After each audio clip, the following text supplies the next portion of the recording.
Hello, my name is Meredith, and today I will be presenting my final product for the interactive video assignment. My project name is Safe Space, and it's a website with many functions and mini games to help those diagnosed or suffering from symptoms of PTSD. This was a really big project for me, as not only was it my first coding project I've ever done, but also I used my skills from other classes to try elevate the experience. I made all the sound effects, drawings, and animations myself, and although it made the progress much longer, I think it resulted in a nicer, cleaner, more professional look. So this is the welcome page to Safe Space. After players have read the introduction and what the place is all about, they can use the mouse to click anywhere to begin. This is the avatar that players can control with using the arrow keys, which is just the animation I made. I exported it into a GIF, and you can move it around the screen using the button is press function. So yeah, you can move him around. Yeah, it's pretty cute. Okay, let's go look in the breathing room first. But before we go in, I'll explain a little bit. The breathing room follows the 478 breathing technique used to help people who are suffering from panic attacks or anxiety or anything with regulating their breathing. So I made like a visualizer to help people with that, but I also inserted a mic input for exhale so people can visualize their breath, yeah, like exhaling, because I thought that would help with calming people down and make sure they concentrate on their breathing. So we can go in.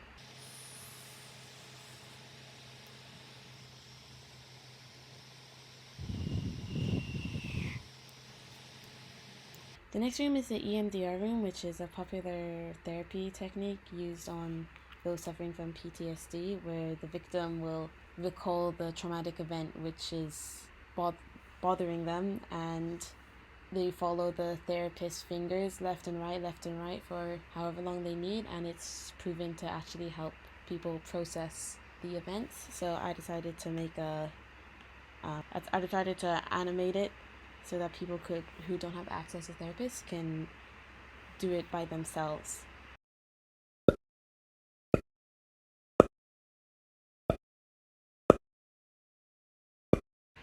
Next room is my favorite room actually. It's the puppies and kitties room. I decided to include and make this room because actually from my own experience when I was suffering from signs of PTSD, I felt like sometimes instead of serious heavy therapy sessions, sometimes what you just need is like a quick pick-me-up, something light and cute and innocent. So I decided to make a room just for that. So as you can see here, there's two buttons, puppies and kitties, and when you press puppies you get a random photos of lots of cute puppies, and then same for the kittens.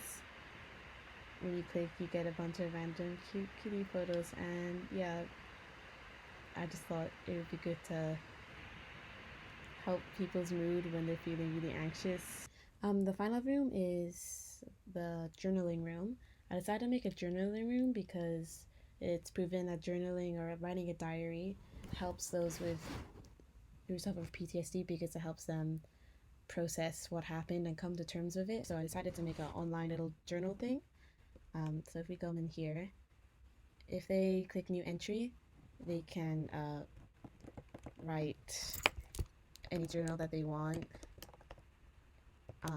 Yeah, they can just write whatever, like a bit better than that, but and then they can save their what they wrote and then look back on old entries by going back and clicking old entries, and then if they say something, it would theoretically all be stored here for them to look back on in the future as well. As for unresolved aspects of the code, I think the biggest thing